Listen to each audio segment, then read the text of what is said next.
свое выступление. Хочу поблагодарить его от себя лично и от всего муниципалитета города Бишкек. Валерий Владимирович, вам слово.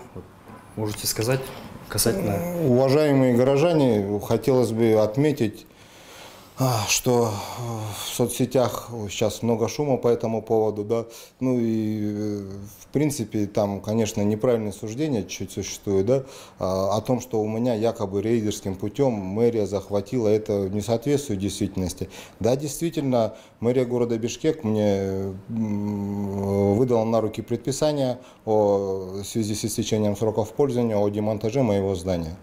Ну, так как я действительно строил это здание 3 года, оно для меня как ребенок, вы знаете, ну, своего ребенка, как говорится, ломать никак, да.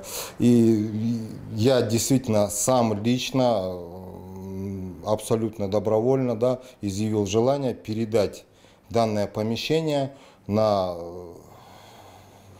баланс города, ну, как я думаю, что оно должно использоваться для нужд горожан, да.